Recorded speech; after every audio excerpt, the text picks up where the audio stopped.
బాబు గారు నమస్కారం. మీరు భలే మాట్లాడుతున్నారండి.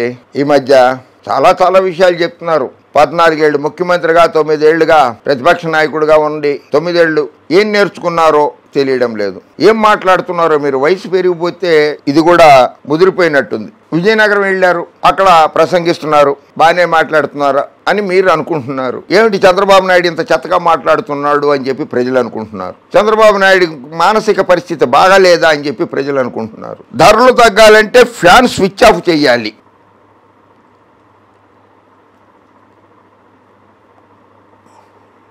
ఆ ఫ్యాన్ని స్విచ్ ఆఫ్ చేస్తే చెమటలు పట్టేస్తాయి, ఉక్కబోస్తుంది, గాలి ఆడదు. సైకిల్ లేకపోయినా బతకచ్చు.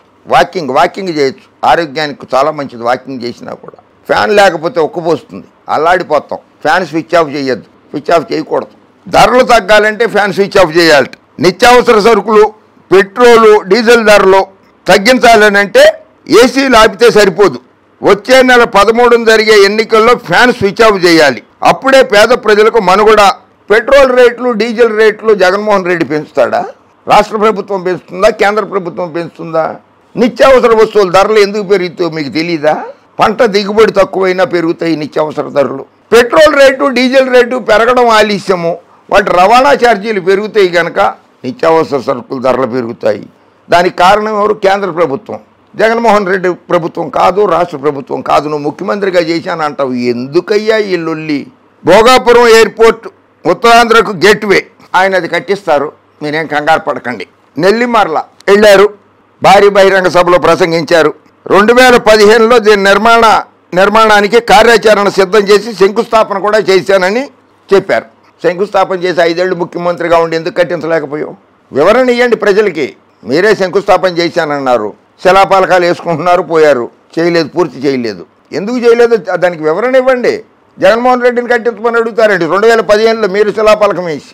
జగన్ ప్రజల కోసం కాకుండా తండ్రిని అడ్డు పెట్టుకుని వేలాది కోట్ల అవినీతికి పాల్పడ్డాడు. 2014లో తండ్రి చనిపోయినప్పుడు, 2019లో బాబాయిని హత్య చేయించి శవరాజకీయాలు నడిపాడు. మళ్ళీ మీరు కూడా మాట్లాడుతున్నాడు బాబాయిని హత్య చేయించి వివేకానంద రెడ్డి గారి హత్య కేసు గురించి. అంటే కోర్టులు అంటే కూడా మీకు, న్యాయ వ్యవస్థలు అంటే కూడా గౌరవం లేదా? న్యాయమూర్తి తీర్పు మీద గౌరవం లేదా?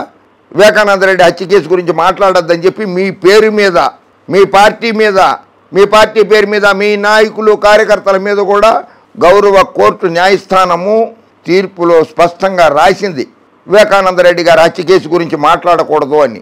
అయినా మాట్లాడుతున్నారంటే మీకు న్యాయమూర్తులు అంటే గౌరవం లేదు, కోర్టులు అంటే గౌరవం లేదు. తగిలిన గాయం ఎన్ని రోజులైనా తగ్గడం లేదు, రోజుకు పెరిగిపోతుంది. ఆయనకి ఎంత గాయం తగిలిందో నీకేం తెలుసు? తలకాయ నొప్పి తందాకా వస్తేనే కానీ తెలియదని సామెత ఉంది కదా. అట్లాగే దెబ్బ కొట్టించుకుని అప్పుడు చెప్పండి, అప్పుడు అనండి. తల్లి కుర్చీ లాక్కున్నాడు. జగన్ తన స్వార్థం కోసం తల్లిని పార్టీ గౌరవ అధ్యక్షురాలుగా కూర్చుండబెట్టాడు. ముఖ్యమంత్రి పదవి నుంచి తొలగించి కుర్చీ లాక్కున్నాడు. జైల్లో ఉన్న కాలంలో చెల్లెల్ని వినియోగించుకుని ప్రచారం చేయించుకున్నాడు. చివరికి ఆస్తులు కూడా కట్టుకొని చెల్లెలికి అప్పు మిగిల్చాడు. కుర్చీ లాగేసుకున్నాడా? కుర్చీ లాగేసుకుంది ఎవరో రాష్ట్ర ప్రజలందరికీ తెలుసు కదా. విశ్వవిఖ్యాత నట సార్వభౌమ నటరత్న డాక్టర్ పద్మశ్రీ నందమూరి తారక రామారావు గారికి వెన్నుపోటు పొడిచి ముఖ్యమంత్రి పదవిని, తెలుగుదేశం పార్టీ బ్యాంక్ అకౌంట్లని, తెలుగుదేశం పార్టీ ఎన్నికల చిహ్నాన్ని, సైకిల్ గుర్తుని అన్నీ కొట్టేసింది ఎవరు? జయప్రదంగా కొట్టేసావు కదా. జయప్రదంగా బ్యాంక్ అకౌంట్లతో సహా కొట్టేసింది ఎవరు? నువ్వు. జగన్మోహన్ రెడ్డి గారు సొంతంగా పార్టీ పెట్టుకున్నాడు, వైఎస్ఆర్ కాంగ్రెస్ పార్టీ అని. నువ్వు తెలుగుదేశం పార్టీని సొంతంగా పెట్టుకోవాలా? ఎన్టీ రామారావు గారికి వెన్నుపోటు పొడిచి, పిల్లల్ని ఇచ్చి, ఆస్తులు ఇచ్చి, అంతస్తులు ఇచ్చిన వెన్నుపోటు పొడిచి, లక్ష్మీపార్వతి గారిని ఒక బూచిగా చూపించి, మీరెవరో అన్నం పెట్టకపోతే ఆవిడ అన్నం పెట్టింది, చేతితో కలిపి నోట్లో ముద్దలు పెట్టింది ఆయనకి, ఎన్టీ రామారావు గారికి లక్ష్మీపార్వతి. పార్టీ లాక్కుంది నువ్వు, జగన్మోహన్ రెడ్డి కాదు. వైఎస్ఆర్ కాంగ్రెస్ పార్టీని ఆయన పార్టీ పెట్టుకున్నాడు, ప్రతిపక్ష నాయకుడిగా పనిచేశాడు. మొదటిసారి అసెంబ్లీ ఎన్నికల్లో 67 మందిని గెలిపించుకున్నాడు, అందులో 23 మందిని మీరు లాక్కున్నారు. రెండోసారి 2019 శాసనసభకు జరిగిన ఎన్నికల్లో 151 సీట్లతోటి, ప్రజా తీర్పుతోటి ముఖ్యమంత్రి అయ్యాడు. కనుక బాబు గారు, ఫ్యాన్ స్విచ్ ఆఫ్ నువ్వు చేయలేవు.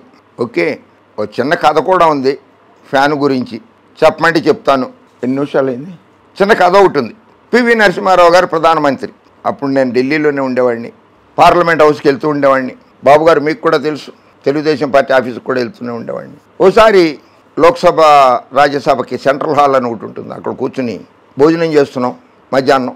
ఆ టైంలో గౌరవనీయులు పెద్దలు ఎన్డీ తివారీ గారు వచ్చారు తెలుగుదేశం ఎంపీల దగ్గరికి. అడగండి, రావు గోపాలరావు గారు, తోట గోపాలకృష్ణ, ఏజేవీబీ బుచ్చిమహేశ్వరరావు కూర్చుని ఉన్నాం, నేను కూడా కూర్చున్నాను. ఆయన వచ్చి ఒక చిన్న కథ చెప్పారు. ఎప్పుడెప్పుడు పివి నరసింహారావు గారిని ప్రధానమంత్రి పదవి నుంచి తీసేద్దామని చెప్పి ముగ్గురు కంకణం కట్టుకున్నారు ఆ రోజుల్లో. ఒకటి శరద్ పవార్ గారు, 2 ఎన్డీ తివారీ గారు, 3 అర్జున్ సింగ్ గారు. ఈ ముగ్గురు కలిసి ఆయన ఎప్పుడు దించేద్దామని ప్రధానమంత్రి అయిపోదామని చెప్పి వాళ్ళ ఆలోచన. అది పసిగట్టేశారట పివి నరసింహారావు గారు. ఈ కథ నేను చెప్పింది మాత్రం కానే కాదు. ఇది పూర్తిగా ఎన్డీ తివారీ గారు తెలుగుదేశం లోక్సభ సభ్యులు రాజ్యసభ సభ్యులు ఎదుర్కొండా పార్లమెంటు సెంట్రల్ హాల్లో చెప్పిన కథ ఇది. పివి నరసింహారావు గారికి విసుగొచ్చిందట వాళ్ళ వ్యవహార శైలితోటి. వచ్చి, బాబు నాకు ఈ ప్రధానమంత్రి పదవి వద్దు, మీరు ముగ్గురు రండి ఒకసారి, మీ ముగ్గురికి ఒక పరీక్ష పెడతా, ఆ పరీక్షలో ఎవరు గెలిస్తే వాళ్ళు ప్రధానమంత్రి అయిపోండి, నాకొద్దు అని చెప్పారట. ఓకే అన్నారట అర్జున్ సింగ్, శరద్ పవార్, ఎన్డీ తివారీ గారు. ఓకే అని పెట్టండి అంటే ఆయన తారీఖు చెప్పి, ఫలానా చోట ఒక ఫామ్ హౌస్ ఉంది, ఆ ఫామ్ హౌస్ దగ్గరికి రండి అని చెప్తే అక్కడికి వెళ్ళారట ఈ ముగ్గురు. వెళ్ళిన తర్వాత ఆయన ఒక కుర్చీలో కూర్చున్నారట. ఆయన చాలా ఇంకో భాషలో చెప్పారు, ఆ భాష వీడియోల్లో వాడకూడదని చెప్పి నేను కంఠం అని చెప్తున్నా. ఆయన చెప్పింది ఇంకో భాషలో ఇంకో చోట ఆయన చెప్పి, లింగానికి తాడు కట్టుకున్నాడని ఆయన వాడాడు, నేను వాడను. కట్టుకుని ప్లాస్టిక్ తాడు కట్టి ఫ్యాన్కి కట్టారట. అందులో అక్కడ కూర్చున్నారట పివి నరసింహారావు గారు. 3 స్విచ్లు ఉన్నాయట అక్కడ. ఆ స్విచ్ వేస్తే ఫ్యాన్ తిరిగేసి ఉరిశిక్షలాగా అయిపోతుంది కదా, మెడలో తాడు కట్టి ప్లాస్టిక్ తాడు కట్టుకుని ఫ్యాన్కి కడితే, అది చేసేయండి మీరు అన్నట్టు. సరే అని ముగ్గురు పేర్లు రాసి లాటరీ తీసేట ఎవరు ముందు స్విచ్ నొక్కుతారా అని. ఒక్కొక్కళ్ళు ఒక్కొక్క స్విచ్ నొక్కాలన్నమాట. 3 స్విచ్లు ఉన్నాయట బోర్డు మీద. సలరాబాయ్ ఒక ప్రైమ్ మినిస్టర్ అయిపోతున్నాం అని చెప్పి ముగ్గురులో నేను ప్రైమ్ మినిస్టర్ అయిపోతా, నేను ప్రైమ్ మినిస్టర్ అయిపోతా, నేను ప్రైమ్ మినిస్టర్ అయిపోతా అని చెప్పి అర్జున్ సింగ్, శరద్ పవారు, ఎన్డీ తివారీ గారు చాలా సంతోషపడ్డారట. లాటరీ వేసారట. ఫస్ట్ శరద్ పవార్ గారికి వచ్చిందట. ఆయన స్విచ్ బోర్డు దగ్గరికి వెళ్ళాట, మధ్యలో స్విచ్ నొక్కాట, ఫ్యాన్ తిరగల. అరే నేను ఓడిపోయాను, ప్రధానమంత్రి పదవి మిస్ అయిపోయింది అనుకున్నట్టు. నెక్స్ట్ ఎన్డీ తివారీ గారు 2వ లాటరీలో వచ్చింది ఆయనకి 2వ నెంబరు. మధ్యలో స్విచ్ అయిపోయిన తర్వాత ఇటొక స్విచ్ అటొక స్విచ్ ఉన్నాయట. ఎన్డీ తివారీ గారు వెళ్ళారట. ఆయన వెళ్ళి అటు ఇటు అటు ఇటు అని చెప్పి 3 సార్లు అటు ఇటు చేసేసుకుని 3వది ఉంటుంది కదా, 3వ స్విచ్ నొక్కారట. ఫ్యాన్ తిరగలేదట. అర్జున్ సింగ్ గారు మీసం మేలేసారట. శబాష్, ఇద్దరు ఓడిపోయారు, ప్రధానమంత్రి నేనే అని చెప్పి అర్జున్ సింగ్ గారు అనుకున్నారు. అనుకుని సాబ్ క్యా కరు అని అడిగాట. వెళ్ళబోయా, నువ్వు స్విచ్ అయ్యి ఫ్యాన్ తిరిగించాలి కదా, స్విచ్ అయ్యి అన్నట్టు. అర్జున్ సింగ్ గారు వెళ్ళారట, స్విచ్ వేసాట. ఫ్యాన్ తిరగల. ఆయన ప్లాస్టిక్ తాడు కట్టుకున్న తాడు పక్కన పడేశాడు. అదేంటి ఫ్యాన్ తిరగలేదు ఏంటి అని అడిగారట వాళ్ళు. ఓరే, అసలు ఇంటికి ఎలక్ట్రిసిటీ కనెక్షనే లేదురా, స్విచ్లు బోర్డు పెట్టించా, ఫ్యాన్ పెట్టించా తప్పితే ఎలక్ట్రిసిటీ పోల్ నుంచి ఇంట్లోకి కనెక్షన్ లేదు, కరెంటు కనెక్షన్ లేదు. ఒక ఇంటికి కరెంటు కనెక్షన్ లేదు, స్విచ్ చేస్తే ఫ్యాన్ తిరుగుతుందా తిరగదా అని ఆలోచించలేని మీరు ఈ దేశానికి ప్రధానమంత్రులు అవుదాం అనుకుంటున్నారా? పోండి అన్నట్టు పివి నరసింహారావు గారు. ఈ కథ సాక్షాత్తు ఎన్డీ తివారీ గారు పార్లమెంట్ హౌస్లో చెప్పారు. ఫ్యాన్కి అంత బలం ఉంది చంద్రబాబు, ఫ్యాన్ గుర్తుకి అంత బలం ఉంది. అది తిరిగినా తిరగకపోయినా సరే ఫ్యాన్ అనేది అవసరమే.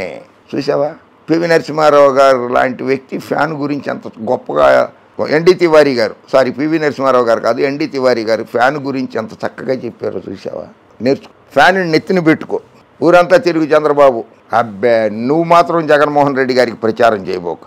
నువ్వు ఎన్నిసార్లు తిట్టితే జగన్మోహన్ రెడ్డి గారిని అవన్నీ కూడా ఆయనకి దీవెనలలాగా పనికొస్తున్నాయి. ఓకే, జై హింద్.